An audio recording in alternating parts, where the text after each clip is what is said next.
5 years after the Great War, the northern kingdoms continued to suffer. Rivers flowed red with elven blood, and life was cheaper than a fistful of coppers. The world needed a hero. They said he arrived on the wings of a storm to help the downtrodden. They said he'd gone mad and died. They called him the Sword of Destiny. They said he returned, for only evil can vanquish evil. In truth, Geralt of Rivia reappeared, barely breathing and bereft of memory, near the Witcher's citadel of Kaer Morhen. The Wild Hunt, war's omen, sped across the sky, while in Vizima a cow gave birth to a two-headed calf. All other claims are legend. At Kaer Morhen, Geralt recovered, yet even his one-time lover, the powerful sorceress Triss Merigold, could not restore his memory. The calm would not last. Armed brigands led by the sorcerer Azar Javed and the professor, a killer for hire, attacked the citadel. Though bandit blood stained Kaer Morhen's walls, the attackers made off with their prize. The secrets of Witcher mutation, concealed for centuries, disappeared in a flash of magic. The Witchers set off on a search, as tradition ordained, to the four corners of the world. Geralt of Rivia went south to the Temerian capital of Vizima, where he'd once cured a princess of a curse. When the cat is away, King Foltest was nowhere in sight and Vizima was in turmoil. The Order of the Flaming Rose, Grand Master Jacques de Aldersberg at its head, pursued its crusade against non-humans. With whips and chains, swords and fire, the Order's ruthless steel-clad knights hunted all those they deemed strange for their ears or their stature. In Vizima, the Witcher picked up the bandits' trail.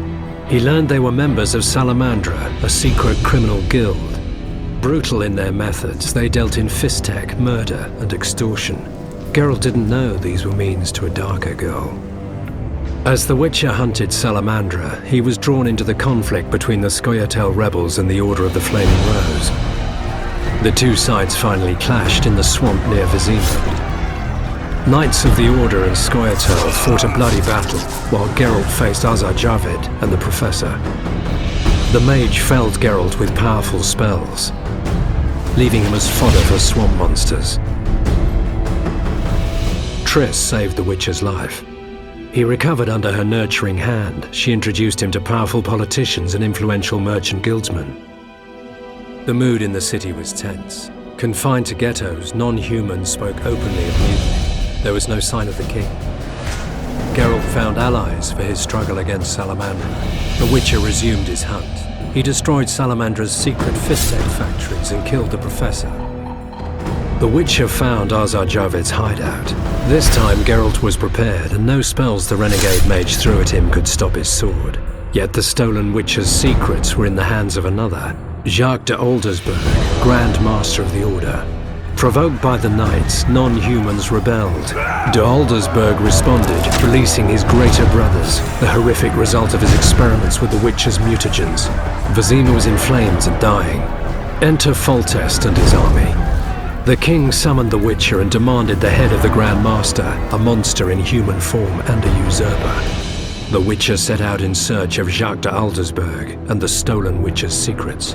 The Grand Master plunged Geralt into his vision of the future, where the wolf's blizzard would destroy the world and kill all, no matter their race or abilities. De Aldersberg wished to create superhumans, ensuring the survival of the human race. It was a vision Geralt rejected. He drove his sword through the Grand Master's heart and did well. For the vision was naught but a madman's nightmare. They say the King of the Wild Hunt appeared to claim de Aldersberg's soul. They say the Grand Master was an evil man, for the Wild Hunt comes only for the filthiest and most vile. They say only evil can vanquish evil, but those are only legends. In truth, Geralt recovered the Witcher's secrets, and Vizima proclaimed him a hero. Yet life is no fairy tale. One story ends, another begins. As the king handed the Witcher his reward, an assassin attacked. His cat-like eyes and medallion were unmistakable, but that is another story.